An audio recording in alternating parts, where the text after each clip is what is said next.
Good afternoon from Africa and welcome to Djuma Game Reserve, everyone. This is a really strange afternoon that we're broadcasting from. My name is Mark and nice to be back again. It's almost like I've been away a week, but I've only been away for 2 drives. I have Brian on camera with me and Alex is back in final control. Brent and Andrew on our other vehicle, Wendy. They're a little bit further west from us and they're looking for some things, so we're going to be splitting up this afternoon and trying to find you as much as we can. There is a very big storm that is, I suppose in a way, raining itself out to the north and the northwest of us, and it does feel like it's coming over this way, so we're going to have to be watching that. We've got a grey sky all over. In fact, it's kind of a pink sky. It's really strange. It's kind of weird. We can't really discern cloud because I think that it's such a widespread system, weather system, that it's giving us almost a... You see that lightning? No, where was it? The big flash of lightning that just hit.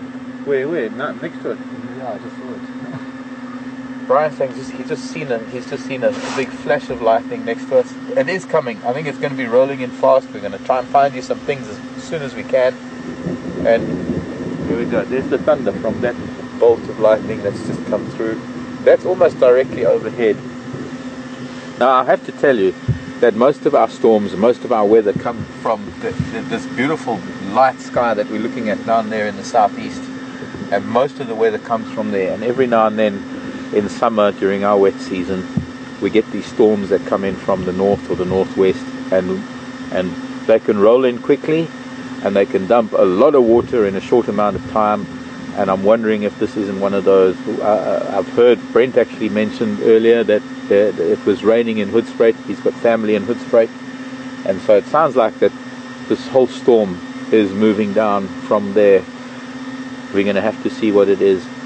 In the interim, I hope we're going to find you some things. We had some of the kudu bulls, our regular kudu bulls. We had them just off of our right hand side, but they've moved off into some thicker bush. I'd like to continue though. I'd like to go and look for some lion tracks before the rain comes, because I'd like to try and establish where some of the lion, if there were some lion on the property this morning, I'd like to try and establish where they went. And well, join us for the next few hours. Hopefully we're going to have a 3-hour drive. Don't know what the weather's going to do. We're going to have to play that by ear, but join us and let's have some fun.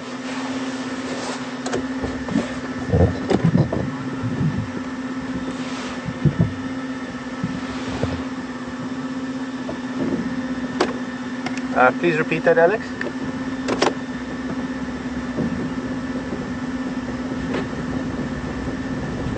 Wow, that's wonderful.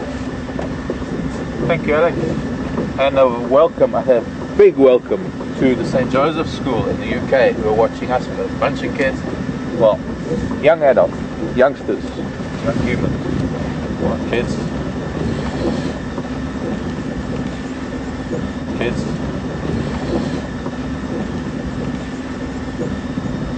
juvenile human beings. Since we talked about animals as juvenile, sub-adults, let's talk about humans in the same way.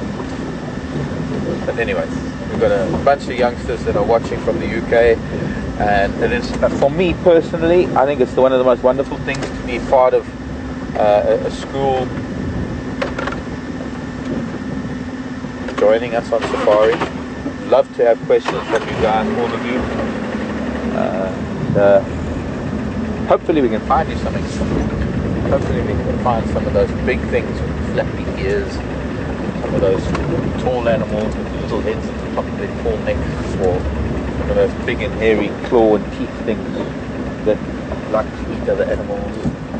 Or, you know what, even if we can find you a tortoise,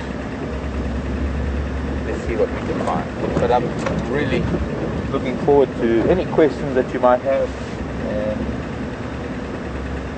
anything that I can tell you about our world here at Djuma Game Reserve, part of the Kruger National Park,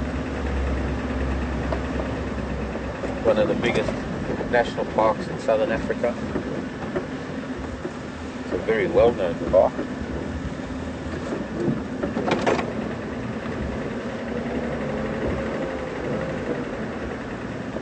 The Brent is following up on some leopard tracks closer to Sandy Patch, a little bit further west of us, where he found some leopard tracks this morning. He wants to follow up on those. Brent's in Wendy. This is Jigger, by the way. We have two vehicles. This one's called Jigger. Jigger means fit. And because we're turning right, turning left, and we're going every which way, Jigger is quite an appropriate name. Okay.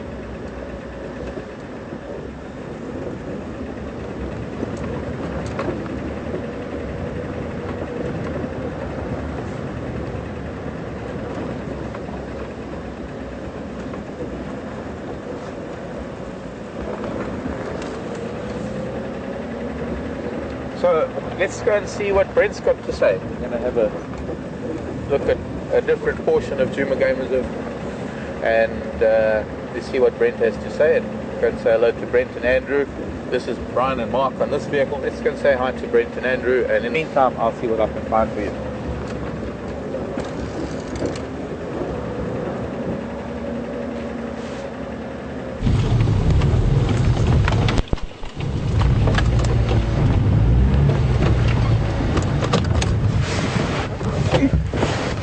Good afternoon, guys. Welcome again on Game Drive with us this afternoon.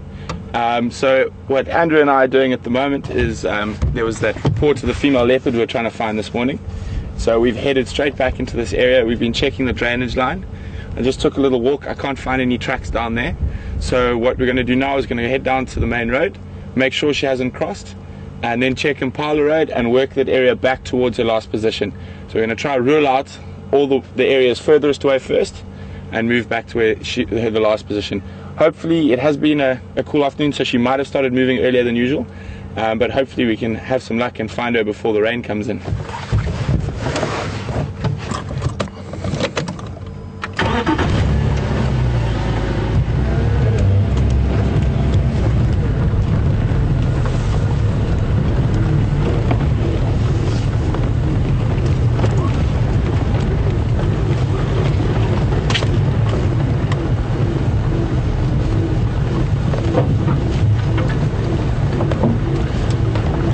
Good afternoon to St. Joseph School in the UK, who's going to be joining us this afternoon. They would like to know, what animal do I like seeing and why? Well, my favorite animal is the African wild dog, purely because I find them the most exciting and interesting to watch. They've got a very complex social system, and they're the most successful of the hunters, and in certain areas their success rate with hunting is around the 80% mark, where there's a lot of things like lions and leopards only have a success rate of around, depending on the area, between 15 up to about 25%. And they're just incredibly hyperactive, a bit like me, so that's why I like them the most. But obviously I do enjoy seeing all the animals. Also a huge fan of the cats, and we're just, at the moment, we're busy trying to track a female leopard that was seen by a vehicle driving through the area this morning.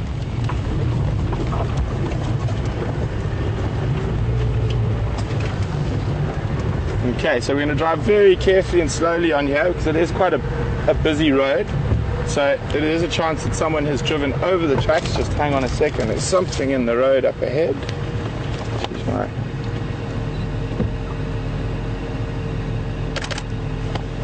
What have we got there?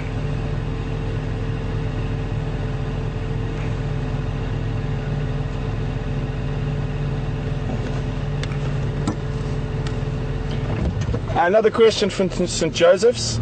It's a wildebeest, so we're not going to rush off that far for a wildebeest. And another question from St. Joseph's. They would like to know what a leopard likes to eat. Well, leopard generally eat small to medium-sized antelope. But in strange cases they can even eat some of the bigger antelope, like an adult kudu bull. But normally impala, duiker, steenbok, warthog is another favorite of theirs. But they are generally small to medium-sized antelope.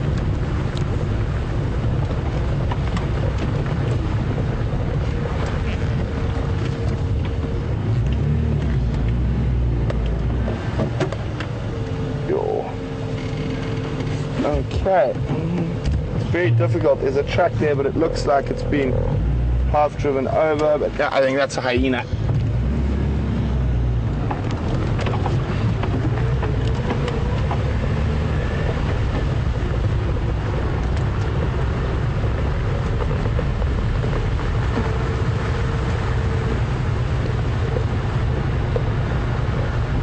Another question from St. Joseph's.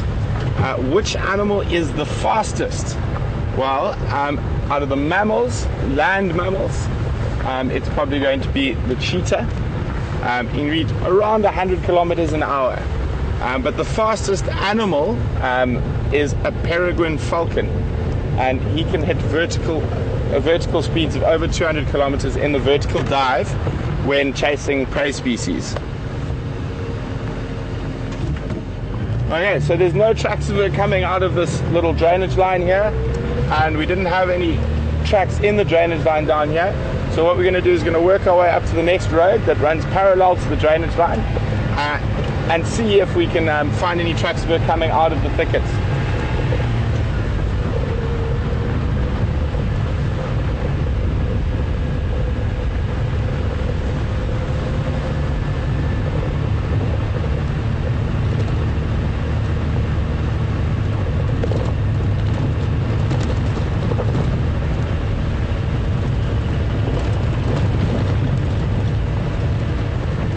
Okay guys, while Andrew and I continue to look for this female leopard, we're going to link you back to Mark and see what he's got on the other side of the reserve.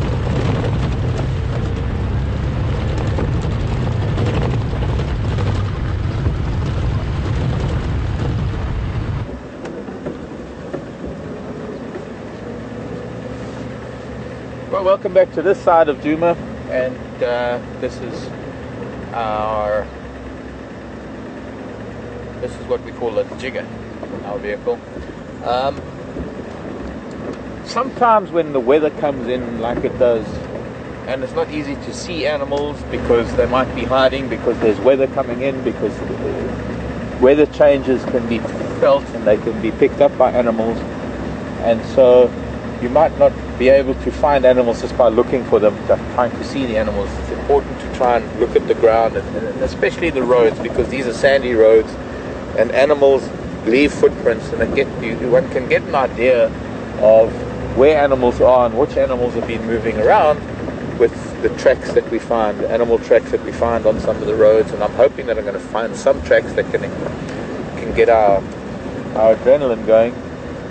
There's some interesting animals to follow tracks. The other thing I want to do is just also welcome the St. Joseph's School in the UK joining us this afternoon. So we're going to be dedicating about the next hour or so to questions from the school, and I hope that we can teach you something, or hope that we can all learn something together.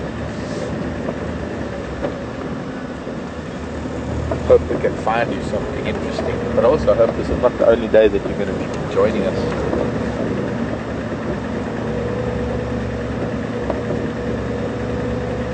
So one of the questions that has come in from the school is this little screen that you can see here. As you can see, let me just stop so that it's not bouncing and that I'm not bouncing, and that Brian can actually zoom in on it and have a look at it. So what this is for, it's for me to see what the camera person is looking at. So I mean, that kind of looks weird. It's like looking at, watch this, boom, you just make like a wave with my hand. It's like looking into infinity. It's like when you're sitting in the barber shop and you've got mirrors in front and mirrors behind, and there's just this endless, I don't know, it's weird. It's like looking into a new universe. Look, there's my finger and my hand. So, okay, apart from playing with it like that, because we could play with it like that forever. But it's very important for me when we're stopping and we're watching animals, it's very important for me to see where the camera is pointing, because a lot of the time I have to be watching the animal. I can't really be looking back to see what Brian is pointing his camera at. And a lot of the time I'm trying to talk to the viewers with the microphone in front, and I'm trying to tell you things, and it gives me an idea. When I'm talking about things, I just have to glance to the left and I look at the screen and I can see where the camera is pointing. So now if Brian was to say, look at this marula tree here on my right hand side, I don't have to look at the marula tree. In fact, it's better for me to look at this little screen because I can then direct you as the viewer what I want you to look at on that screen. Because sometimes maybe it's just a one tiny little thing in the lower left corner of the screen or in the middle of the screen or wherever it may be. So it's very, very important for me to have that opportunity to see where the camera is pointing because it's behind me. And it helps me to explain things to you better. And I've just realized something. We're driving past Treehouse Dam. I think let's go down.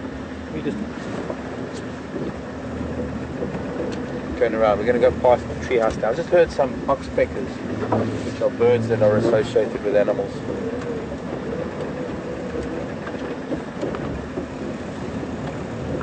And well, oxpeckers are animals that are always with some big herbivore or something. So there might be something this way. Next question though from the school is, how strong are the horns of a buffalo?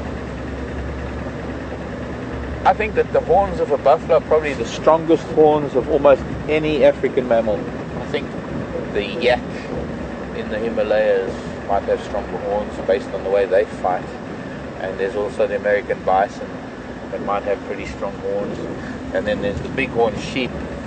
And there's the ibex. There are a few animals that, based on the way that the males fight with each other, which is one of the reasons why they have developed such big horns. I think one of the things about the way they bash horns determines how strong their horns are. And when you think of a buffalo, a buffalo is, okay, now this is a school in the UK, so if I say kilograms, I have no idea what that translates to as stone, because I think your weight in the UK, you talk about stone. I don't know what a stone is. How big is the stone that you weigh that calls it a stone? But in kilograms, let's say a big bull buffalo is like 750 to 800 kilograms. I don't know, that's a lot of stones. But that's a very big bull buffalo. And when two bull buffaloes are bashing horns and they're hitting heads because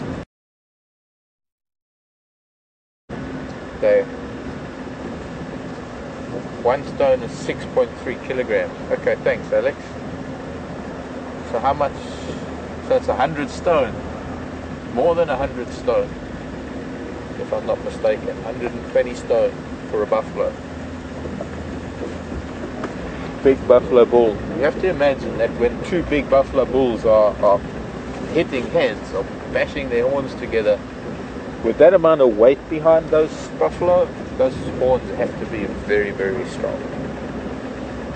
And that is why they are not like deer horns, like deer that you get in Europe and that, where the horn, well, they're not horns actually, they're called antlers on deer. And they're not really as much of a part of the skull as buffalo horns are. And if I'm lucky, at some point, if you're going to join us again on another day, or maybe even today, if I'm lucky, I'll maybe find you a buffalo skull, and maybe we can look at it. In fact, I know where there is a buffalo skull. Maybe we can get there within the next little while. It's not a very clean buffalo skull, but another day maybe. We might be lucky actually to see some buffalo as we're approaching. We're approaching a waterhole now with some, maybe some buffalo.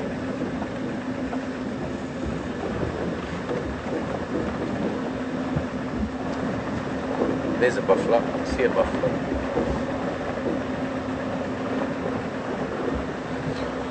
What animal has the sharpest teeth? That's an interesting question. I wonder who that came from. Because that would be quite a debatable subject. Which animal has the sharpest teeth? Let's look at this buffalo while I contemplate the sharpest tooth.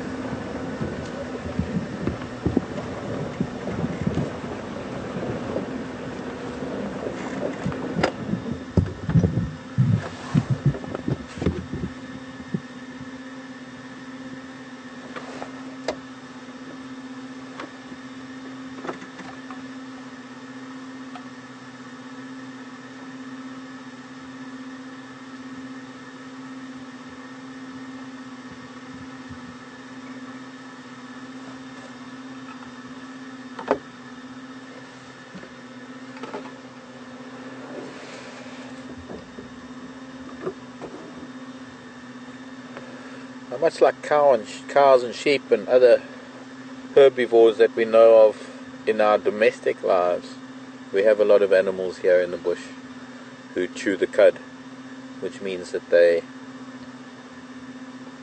chew their food and they swallow it, and it goes to one stomach, and then they kind of regurgitate it. It sounds a bit gross, but they regurgitate it and they chew it a little bit more, and then they swallow it again, and then they do that a couple of times.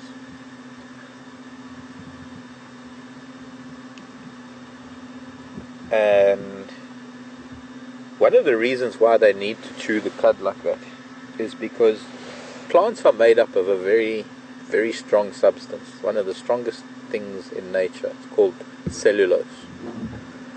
It's the kind of thing that allows trees to stand up as big as they are. It keeps trees rigid. It gives plants structure. It's called cellulose. It's part of the cell wall of the plant, but it is also undigestible. Not many animals can digest it, and unfortunately for most of the animals that eat plants,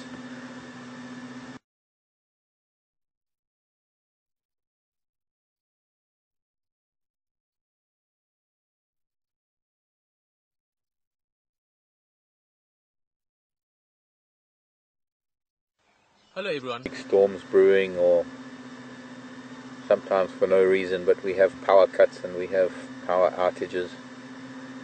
There are very, very long power lines that bring power to us, and we just had a power outage, so I'm sorry that we got a little bit interrupted with what I was trying to explain to you, but we're back now, which is good. And talking about chewing the cud, and I think, where was I? Talking about buffalo and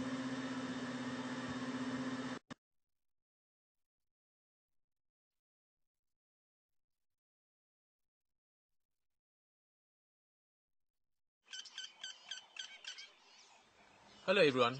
Being out arriving, by the way. We've been having a little bit of technical difficulties because of this power failure that we just experienced. So unfortunately what it has done is it's like I get a power failure in my brain and I forget what I was talking about, but maybe we can continue. I was talking about cellulose and just plant matter and why it's necessary for animals to chew the cud. He's going to lie down. That is a big buffalo.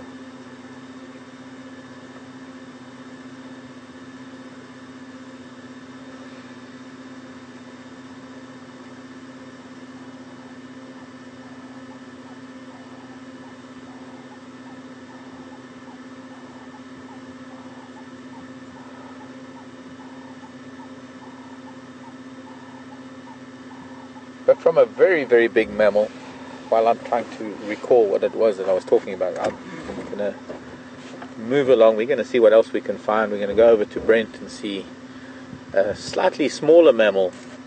I had a question about who's got the sharpest teeth, and I'll get back to that next time you come back to me, because I've got some interesting things to tell you about that. So stay tuned, go and see what Brent's got, and I'm going to find something else.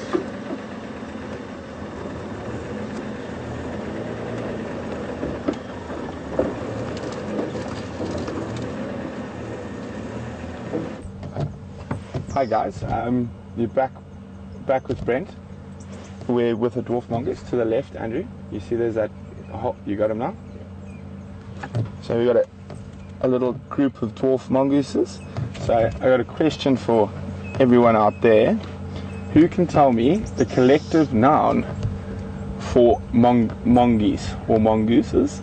And you send your answers to questions@WildEarthTV or hashtag Safari Live on Twitter.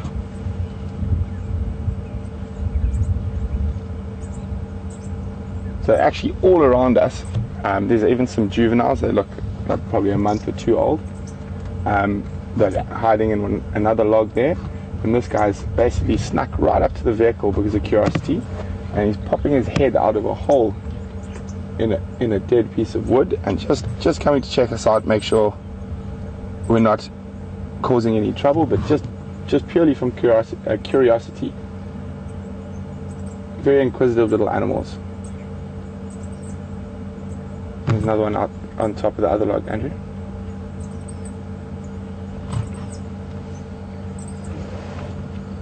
So this is, oh, and he pops in. Oh, there's another one coming out the other side.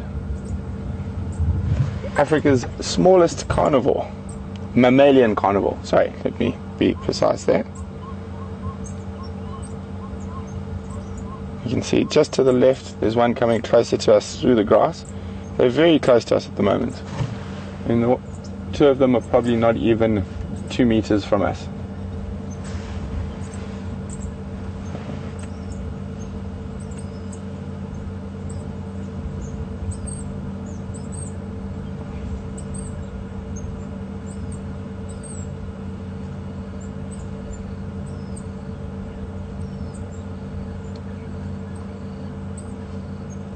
So that's one of the younger ones that's just come out of that hole.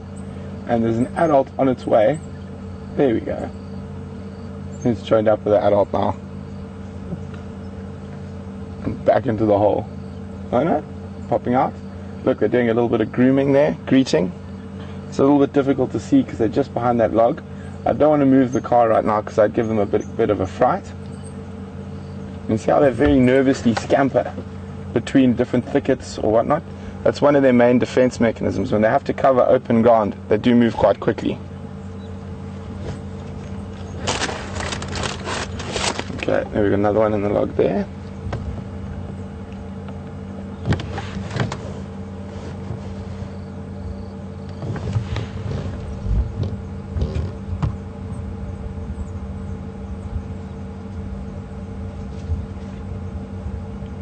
Very, very cute little animals.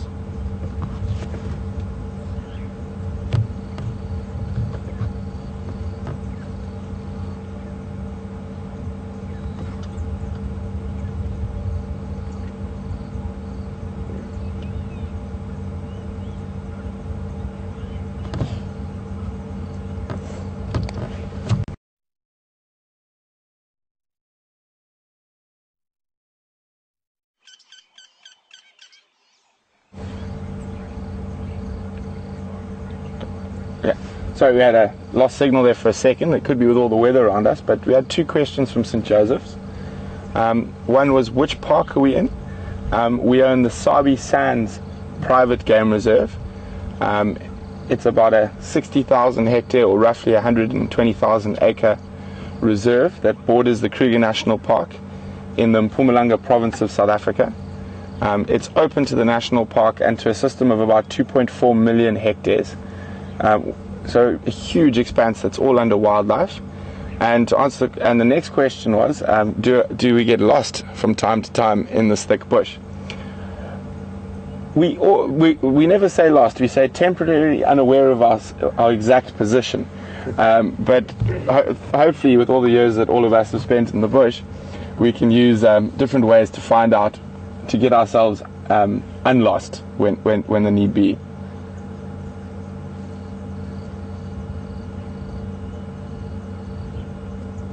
Okay, well, looks like most of the mongooses have moved off foraging. At this time of the day, they're going to start heading towards one of their den sites, which is normally in a disused termite mound, and they'll actually live in the catacombs of the mound and have different chambers and that. And they live there for safety at night because they are very diurnal. They're diurnal animals, so at night they lose a lot of their sight. So they will try to get home before it gets dark to minimize the risk of the nocturnal predators where they don't have their natural defense, which is their very good eyesight. Okay, let's carry along here and see what else we can find. Oh, is there still one up in the tree there? Yeah. Oh, he's climbed really high to come have a look at us. I'm just going to try sneak the car forward. Hopefully he doesn't run, and see if we can get a better view of him. But see, that's another. Oh, he's come out and down. That's another important tool they use to get away from, to scan for predators. They'll climb up termite mounds and high trees so they can have a look around to make sure there's no danger. Oh, there's another one jumping in to come have a look at us. So there we go. Let me just get Andrew in a clear shot there. Okay. So they're going actually into the center of that dead tree and climbing right to the top to use it as a vantage point.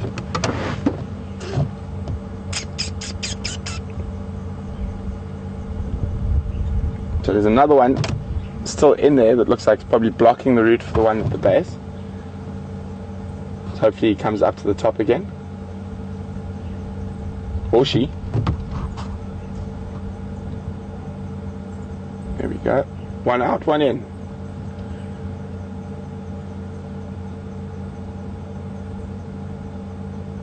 Come on, pop your head up the top. Oh, halfway down. So they're using different sides of that tree as vantage points.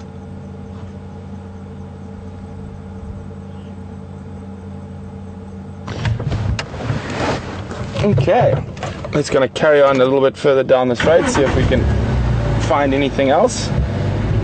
Still looking for leopard tracks.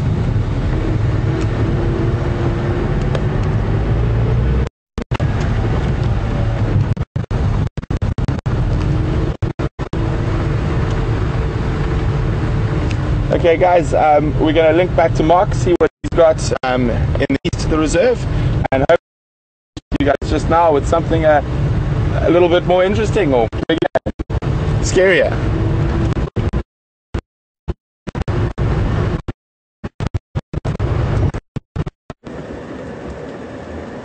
Hi everyone. Brian and I are talking about the weather and what we think. I mean, there is lightning and there's thunder just above us. But the sky, the cloud is so high. Anyways, moving on. We were talking about teeth. And this was for the benefit of the St. Joseph School in the UK who are watching us. A bunch of very inquisitive minds that want to know some things, and I'd love to be able to tell you about them.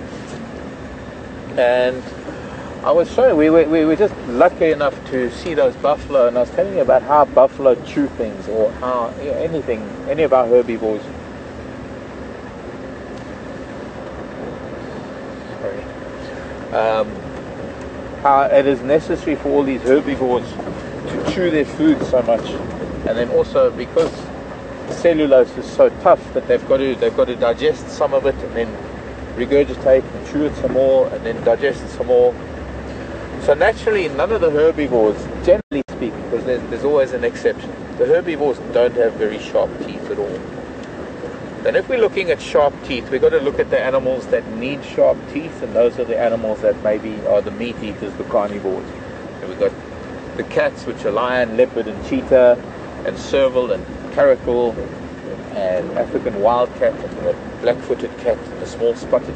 Anyway, the cats are very special because they've got some interesting teeth. They don't only have those big canines that we all know. You just have to look at your domestic cat at home and you can see the canines. But if you look at the teeth, even your domestic cat, the cheek teeth, like what even ours, they're quite flat.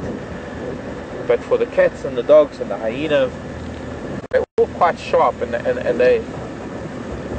they often ride on it's almost triangular shaped. And let me just stop so that I can try and explain this to you. And I wish I had a skull or something, and maybe I could find one if I'm lucky. But it's almost their teeth are almost triangular, and the top teeth that are also triangular, they ride on top of each other, so they sharpen each other as the animal chews, so they're permanently sharp, almost like a pair of scissors. When you think of how a pair of scissors work, kind of the same way as the cats and dogs and hyenas, the same way as their teeth work. But their teeth aren't still the sharpest because they're quite big teeth, and they've got to be very bulky because they're not only chewing through flesh, they've got to chew through bone and really hard parts of the carcasses of the prey animals that they're eating. So they can't be very delicate teeth. So they might be sharp in terms of being able to cut things, but they're quite broad teeth. And this is the question that is asking about who's got the sharpest teeth.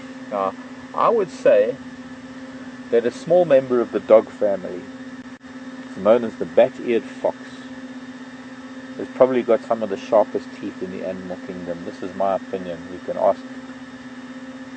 ask for other opinions anywhere, and maybe we can find an answer somewhere. But the bat-eared fox has not only got so many more teeth in its jaw than most other dogs, or most other canids, or most other members of the same family, or even most other carnivores. But they've also got very specialized jaw muscles, and that is because they chew things, they hunt things like scorpions and centipedes and things that are venomous, things that can sting them or bite them. And so they have the ability to bite something and chew it so fast and so rapidly with such sharp teeth that they can kill it before that thing can sting them. Like a scorpion, for example. A bat-eared fox can catch a scorpion and it can go, no, no, no, no, no. It can chew it so fast that before the scorpion can even sting it, it's already been eaten. And to do that, it has to have very, very sharp teeth. But having said that, I think there's still one animal that probably has got even sharper teeth. And it's an animal that probably is not even thought of, because a lot of people think that maybe it's just a mouse or a rat. It's called a shrew. And, go away, fly. And shrews are not rodents. They are smaller than mice. In fact, they're probably smaller than, some of the shrews are smaller than the smallest of mice. But they're not rodents, and they're not vermin or anything else. They are actually the smallest insectivores. They're the smallest insect-eating or invertebrate-eating animals on the planet. And they've got such a high metabolism that they've virtually got to be eating 24 hours a day. They live life. It's like if you had, I don't know if you know what an old video machine is, because I don't think you can do it. Maybe you can do it with DVDs and things. You can speed up the play so that it's going 10 times as fast as normal. That's kind of how shrews live their lives. They live their lives at such high speed because their metabolism is so fast and they've got to eat so much. They've also got a line of teeth that if a shrew's jaw, and a shrew's jaw, I wish I could bring one, I've got a couple of them at home, is maybe 1 centimeter long. If you had to make that 10 centimeters or bigger, and you had to multiply the size of the teeth accordingly, you would find that the teeth are far sharper than any, even lion and leopard and things like that. But those are the chewing teeth. We haven't even discussed the other teeth, because there are 2 different types of teeth in this world, and we're talking about sharpest teeth.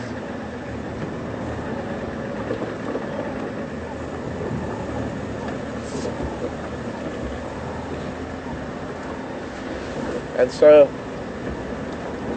the other answer to that question, because those I'm just talking about the normal sort of the general teeth of an animal, overall impression of teeth, the canines, those big fangs that people see with the leopard and the lion and things,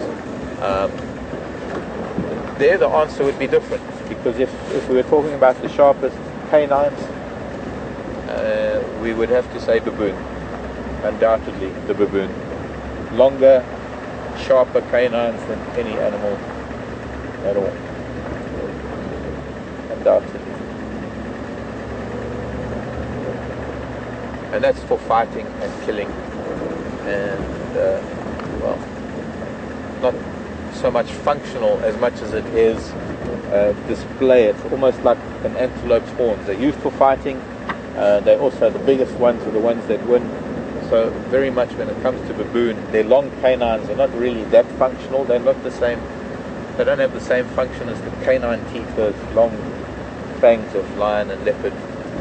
They're there to intimidate their enemies, and they do use them sometimes for killing or for biting.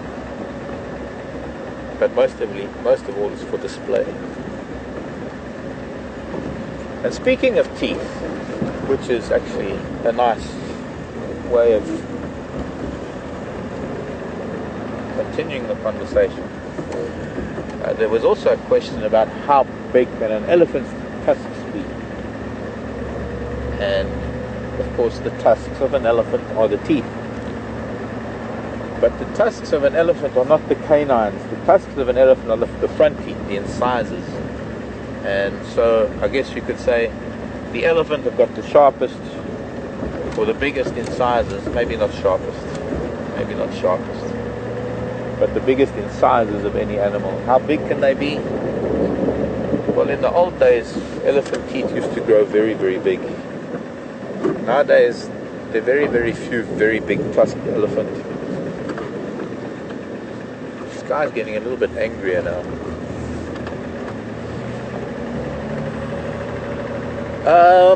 I think about, I don't know, maybe some of our viewers can help me. The longest tusks were maybe, about 8 feet? Or something? I'm not really sure. 10 feet long. You see, elephant tusks continue to grow throughout their lives. They're the only animals, one of the only animals, because warthogs and other animals that have tusks, their tusks also continue to grow, but their tusks are different teeth completely. But elephant tusks continue to grow, and by the time they're old bulls, old men, their tusks are probably the longest just before they die. And if they have the right genetics, if they have the right genes, then they could be very, very big. But there aren't really many big tuskers left in the world today, and so they haven't really been able to pass their genes on overall. Well, we don't know. Hopefully elephants will still be around for a while, that we'll be able to see some elephants getting old, and we'll still be able to see some big tuskers. But I have to say, it's up to people like you, the school, who are learning now, you students and you learners now. It's up to you that when you get to be adults, that you put your foot down and you don't tolerate all the nonsense that the adults of the world are doing today, because we can't change what the adults are doing today, but I certainly hope that somehow the children of today can decide for themselves that when they become adults, they're not going to be doing what the adults are doing today, and it'll change the way the world is being destroyed, and elephants are being hunted, and rhino are being killed. It's one of the only ways that we can do it, is because you can't change what adults are doing.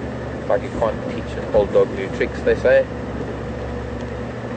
Well, you can't change adults' minds.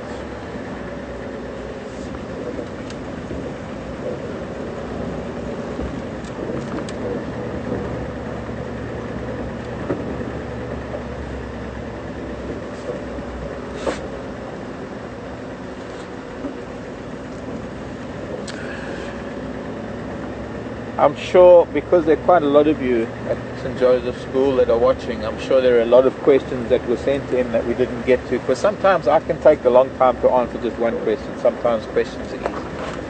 But I believe you all have to go, so I want to say goodbye. Thank you for joining us this afternoon. It's really been great. I love having schools with us. I love being able to talk. And before we go, here's a kudu.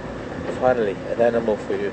And it's very difficult to find animals this afternoon because of the weather and the lightning and the thunder, so a lot of animals are hiding.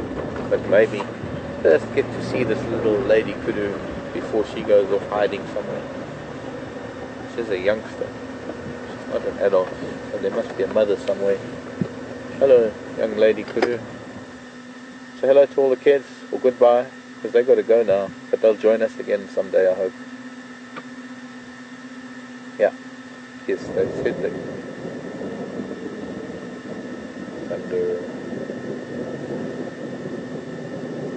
They said they'll join us again.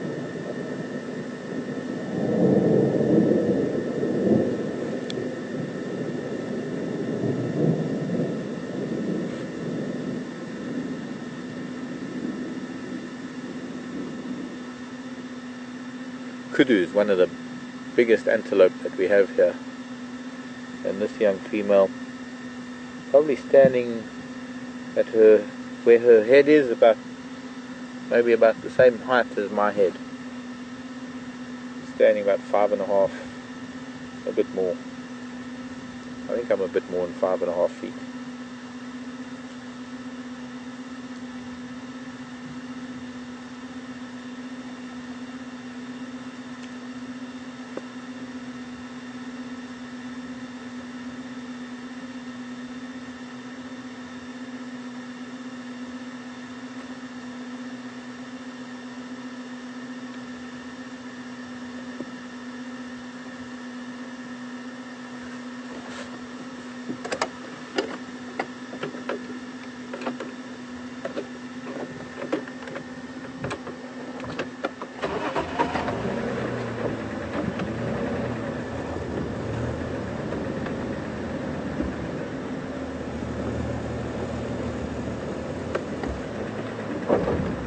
Right there's the mama kudu.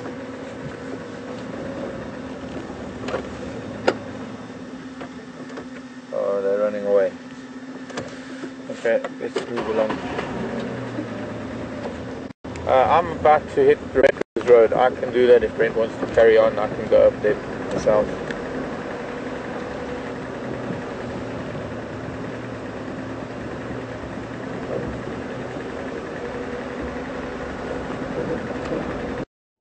Okay, Brent, come in.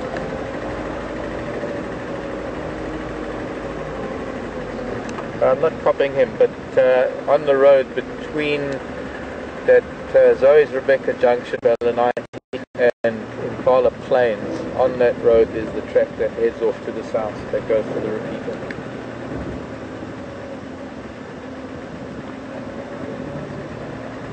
Impala Plains Road towards Zoe's Road.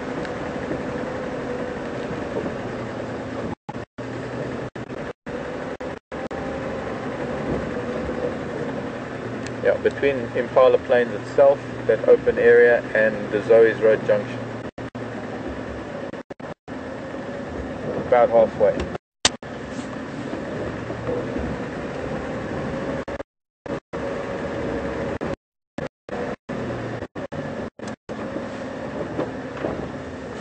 Look, Stenbach.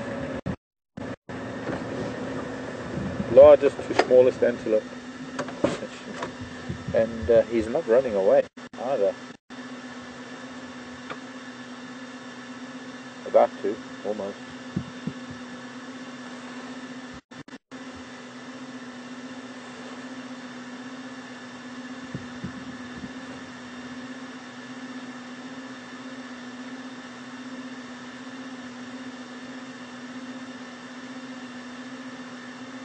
Wow, that's amazing. Thank you, John. Oh, thanks, Alex, for passing it on. John, I'm thinking John in Scotland, maybe?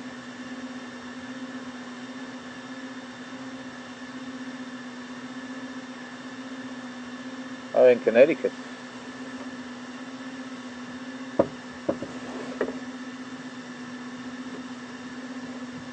Sorry, so John in, sounds like John in Connecticut. Thank you for a very interesting good piece of information, saying that China has just banned a 1-year ban on the import of ivory. Well, I mean, sounds good. Problem is that I don't know how much ivory is actually going to China, whether that's going to make much of a difference. Maybe it's just a sort of a... I'd like to see that it makes a difference. I would like to see that that is the sort of precedent that other countries are going to follow, like Indonesia, Philippines, Vietnam, Japan. I think there's the bulk of the storm. You can see the line of it. Hey, Brian, you don't have to point camera, but I'm just saying, just looks like it's still more Hoedspruit, Ekonokoi. Why there's still lightning and thunder above us, I don't know. But that's looking northwest now from here, and seems to be the bulk of the storm heading out that way.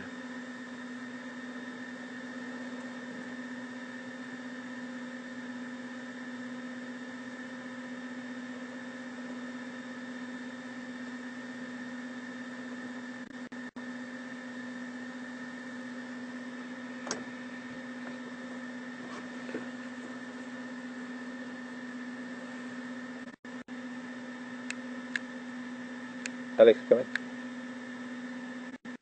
Well, maybe just remind Brent to make sure that that antenna is perfectly straight.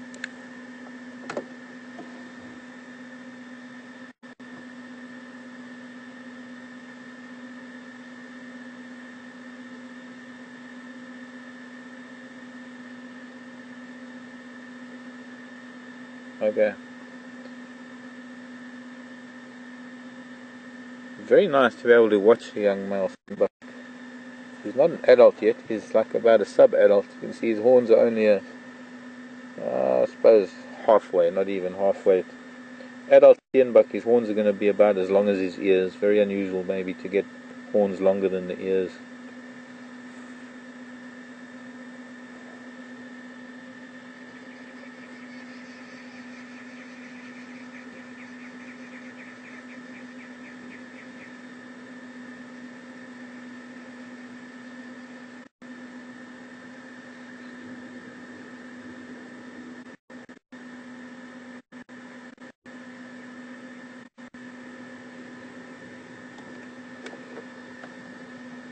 Halfway between the open area and Zoe's Road, and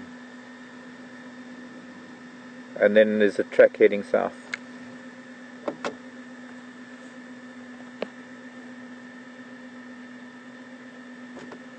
It's the only little 2-track heading south off of that road from Impala Plains to Zoe's.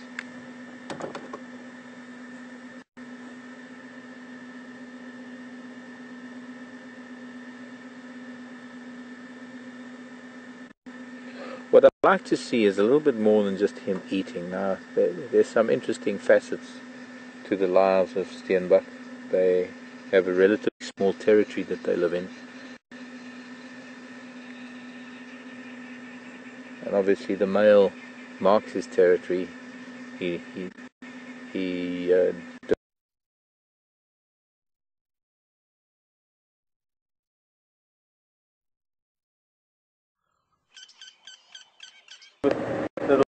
With wildebeest. No, it wasn't a wildebeest. It's a bit smaller. What was it? Was it a steenbok?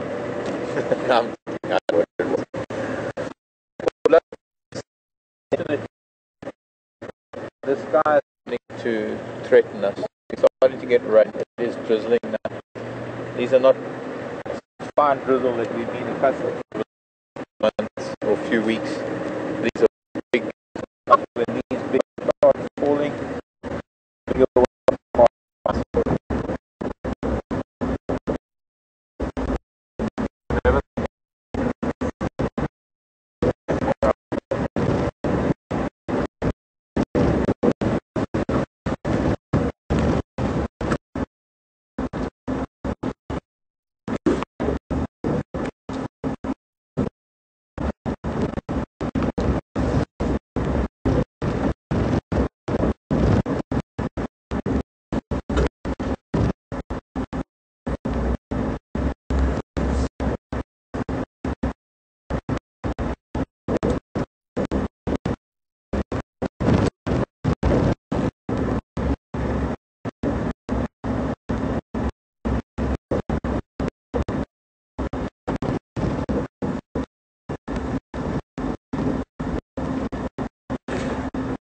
boys.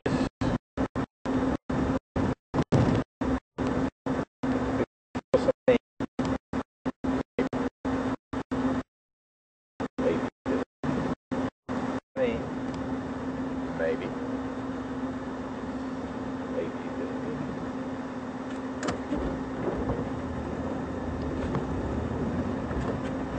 Bachelor boys, where's my one-horn friend? Hi everyone, welcome back. A few bachelor impalas around us at the moment, but they're all, I think they're a little nervous with the way the weather's coming in. Yeah, maybe that'll just give us a little, hello boys. Big one and the smaller one. You're gonna mark, no you're not gonna rub on the tree.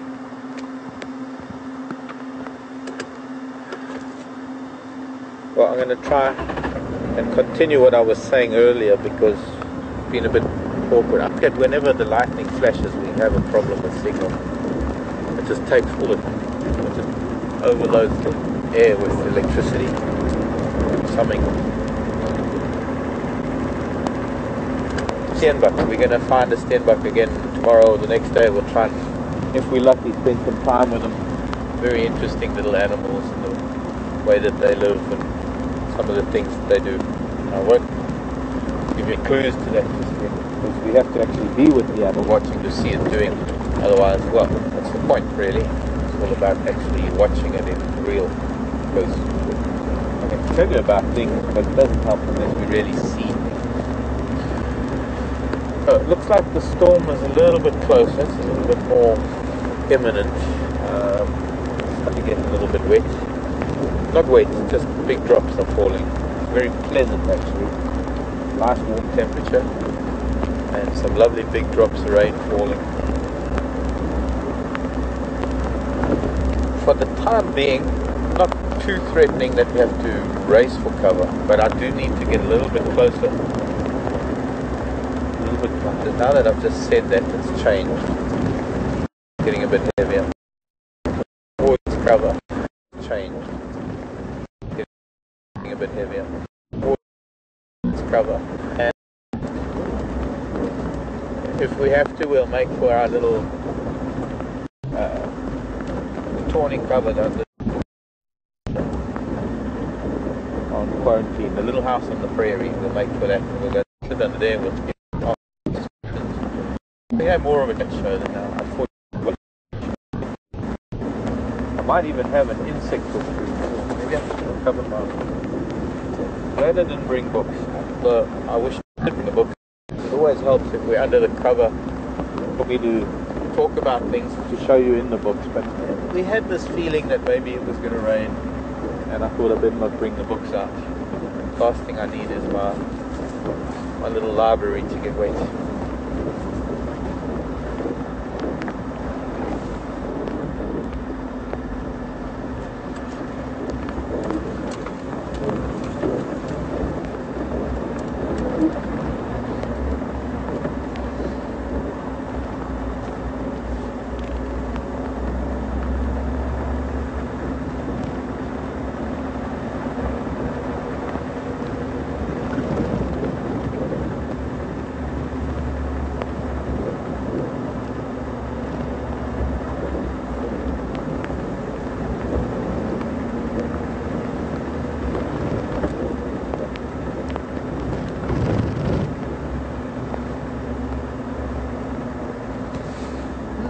Cynthia? Interesting question. And I suppose for a lot of you out there who've never been to Africa and you are not familiar with a lot of our animals, Cynthia is asking the difference between a steenbok and a duiker, because the other small antelope that we have, the other dwarf antelope that we have is the common duiker. And what I'd like to do is, since we had a really nice view of that steenbok, and I'm sure somebody must have got a really nice screenshot of that. If we can find a duiker, we can take a screenshot of the duiker and I can show you. I mean, also tomorrow I can bring out a book and I can show you a picture in a book, but it's a lot different to look at it here in the wild. The duiker is a little bit bigger. Now normally the steenbok, that particular steenbok, didn't quite come across color-wise as you might see it in different lights, because the the steenbok is normally like a reddish tan color. No, not really tan. It's like a pardon? Auburn. That's the color. I'd say it's like a russet. It's not quite impala colored. Almost like the color on the back of impala, but a little bit lighter than that. Like a reddish tan. And they've got white stomachs. They don't have much of a tail. Their horns are a little bit different. Their horns are a little bit closer set together. The duiker's horns, I think, are a little bit further apart. Their faces are somewhat different, and the duiker, of course, is a lot bigger than the steenbok, which you can't tell until we get to maybe see the two of them together, which that's not going to be easy. Sorry, big raindrops, rain's falling. We need to have big lightning. We need to get under cover, folks.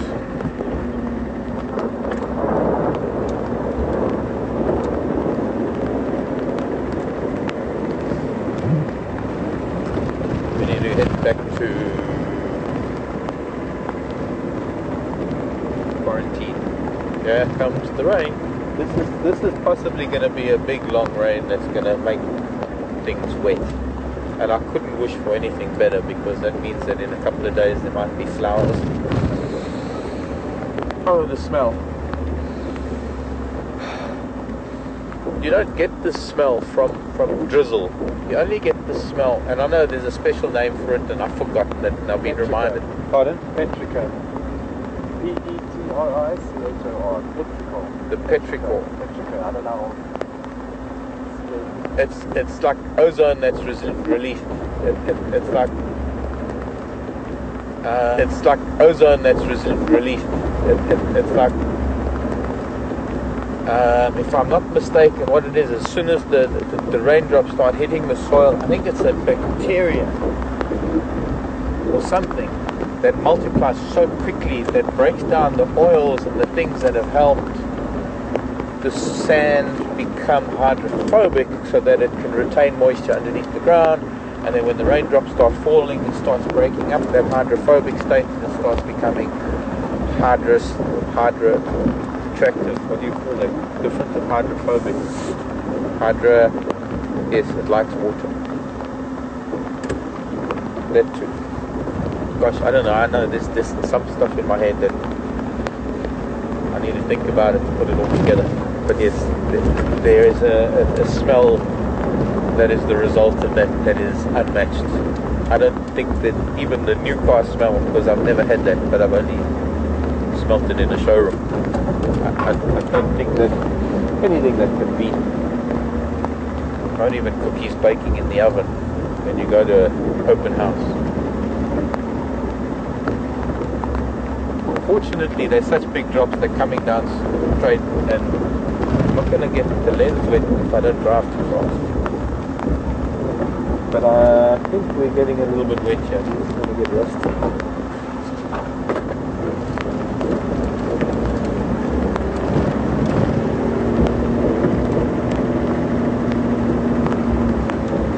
As I was saying, I could show you pictures of duiker and steenbok, but it would be nice that, having had this steenbok, if we could find a duiker now and get a similar photograph, or rather a similar screenshot, frame him similarly.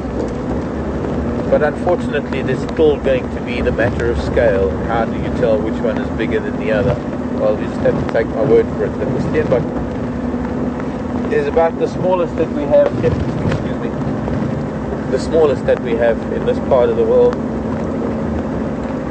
And the grey duiker is just a little bit, a few inches taller, a little bit bigger, not much.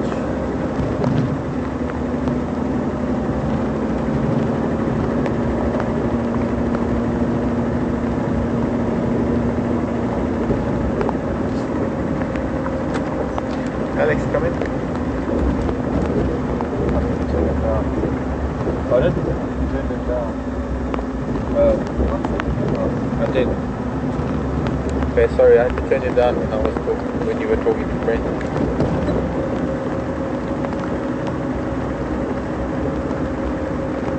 Now, I'm going to the cover on quarantine to Little House, but I think Brent needs to get his vehicle covered.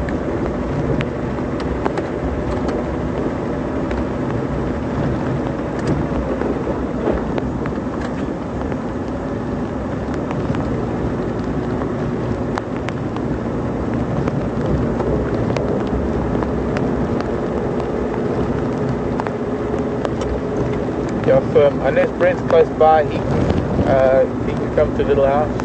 It's probably better with Wendy because of the noise on Jigger.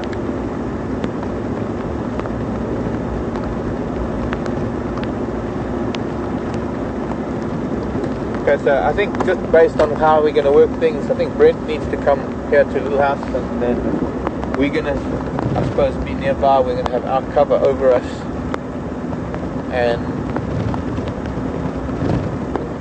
so I'm going to say, just for the time being, we need to put covers on things. We need to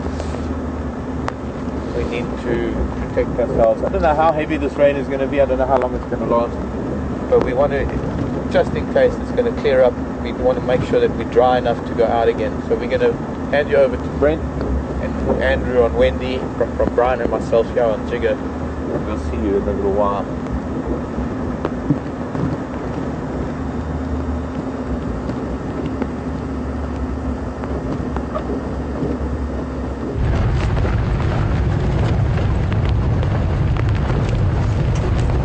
afternoon, guys. Welcome back. Welcome back. We're going a little bit faster than we normally would. There's big thunderstorms coming on, so I'm just trying to get to the little house on the prairie. So I apologize if it makes anyone a little seasick, but we don't want to get all the cameras and kits wet. Cameraman, we don't mind getting wet though.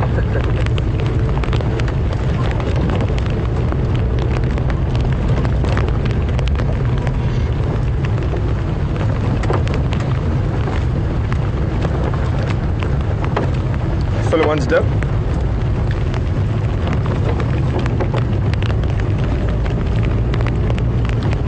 Oh, bumpy, bumpy.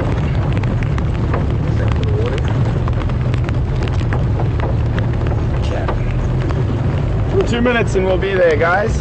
Nearly there.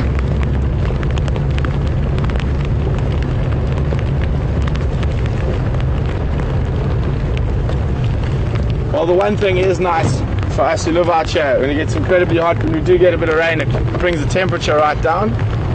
And also, the most incredible smell after that first few drops of rain. Really, really, really a favorite smell of mine.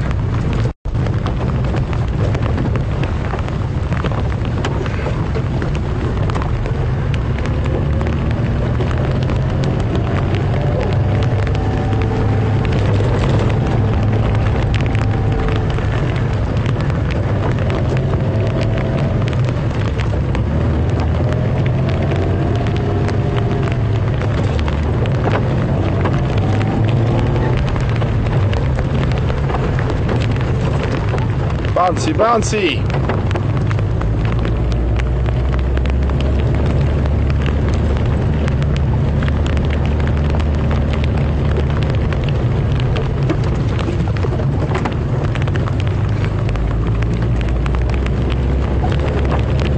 Okay.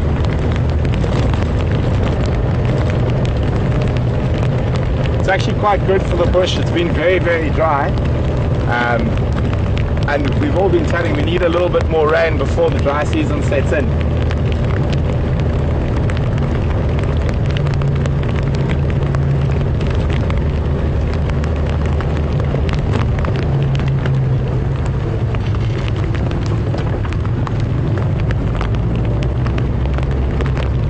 There it is. I can see Little House on the Prairie.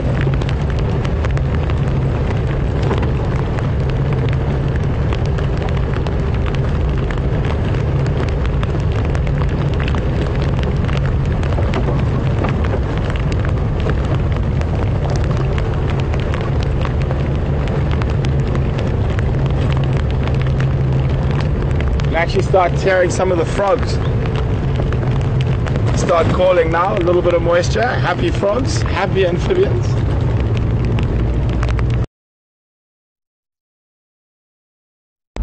Questions at what? And guys, please remember your questions to questions@WildEarthTV or on Twitter at #SafariLive.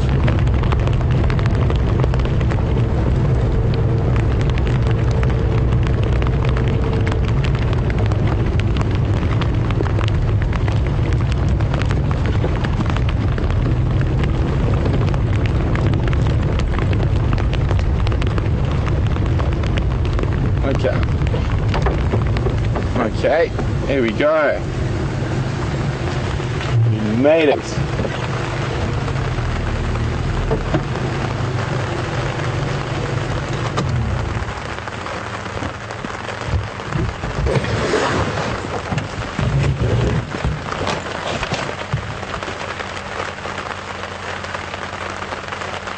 So guys, we made it before the big rain came. I'm going to get Andrew to pan out quickly in a second once he's managed to get the water droplets off the lens, and you can actually see the rain sitting over the valleys, and I'm sure you might even pick up the droplets falling on the tarpaulin out here. So we're going to sit here and answer some questions for you guys, and then hopefully it doesn't get too much harder, but if it does, we're probably going to have to dash for some proper cover, because if it rains too much, I don't think the little house will stand too well. Oh, what's that over there? Oh, termite mound.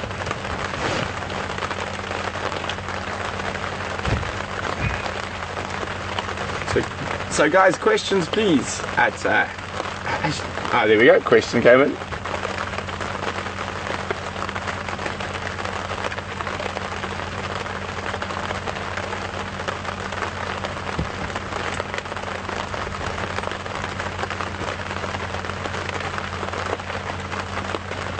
Afternoon, Caroline from Missouri. Welcome on Drive with us this afternoon from a very wet Djuma private game reserve.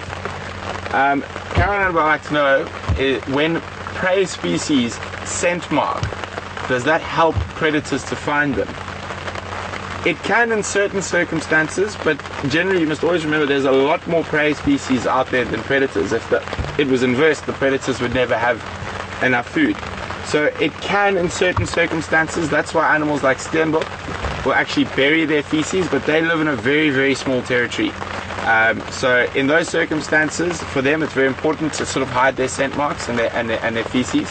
But generally, in a really big open system, your animals do move quite a lot, so there are probably so many different scent marks around that it's very difficult for the predator to pinpoint exactly that animal is going to be there right now or spends a lot of time in that area.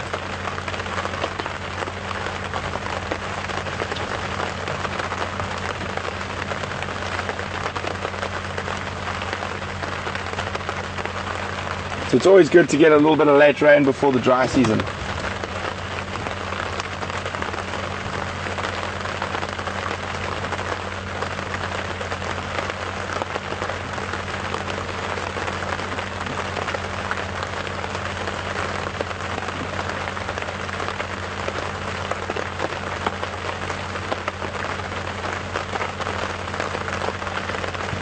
Afternoon, Carol Ann, who's contacting us all the way from South Dakota. Welcome on Drive this afternoon.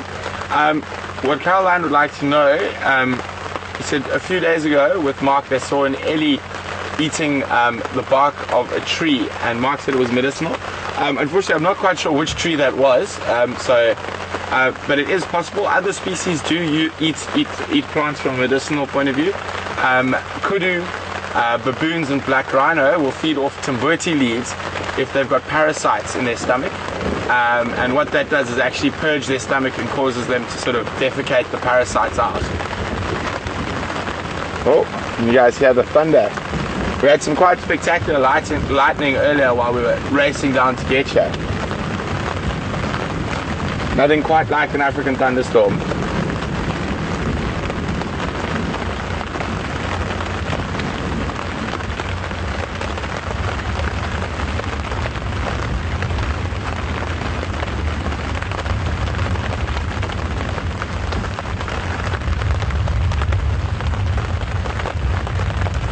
So from a predator point of view, a big thunderstorm is actually quite a positive for them from a hunting point of view.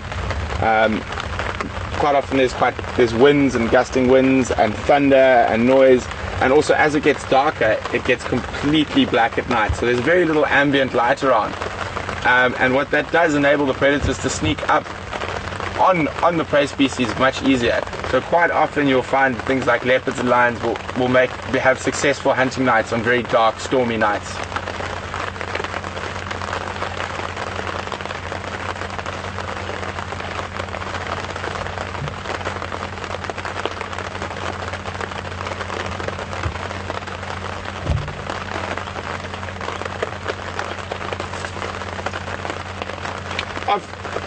Afternoon, Jean from Colorado. Welcome on Drive this afternoon.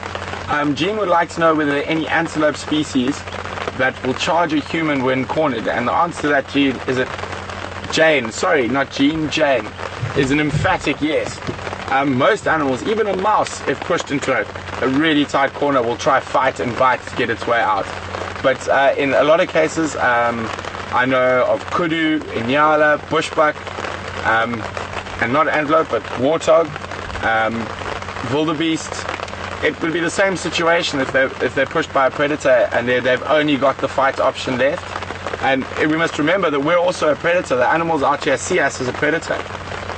we've been the dominant diurnal predator on the African savannas for about 200,000 years, but they've been upright hominoid predators for about 500,000 years in Africa. So that causes those species to react to us as they would another predator.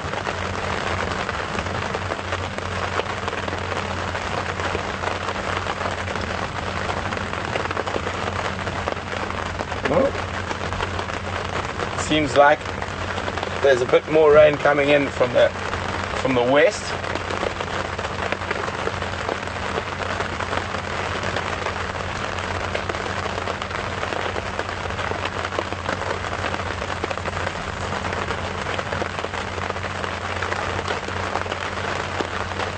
Afternoon, Jules is contacting us from the UK.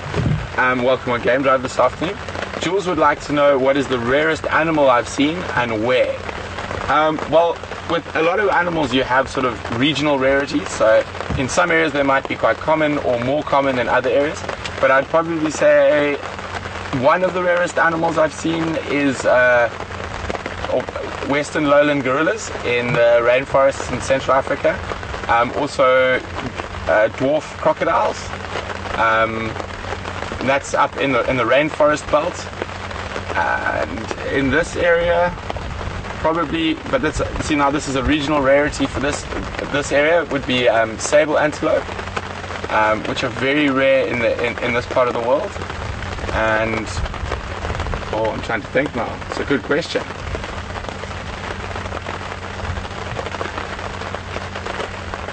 I'm trying to think. Sure. Can you see the pangolin? Yes, pangolin. Thanks, Andrew.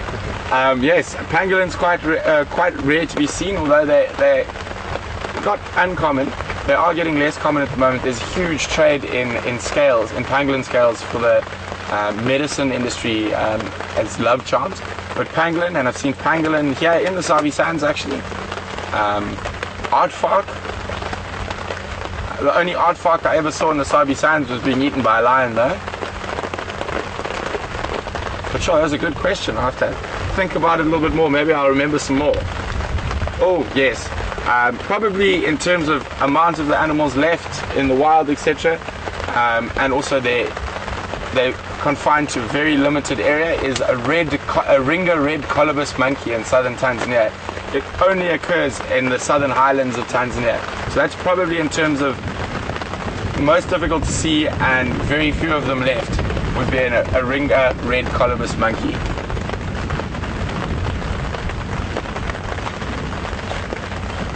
Oh, and the wind's picking up a little bit now, and we've definitely got some more and bigger rain coming in.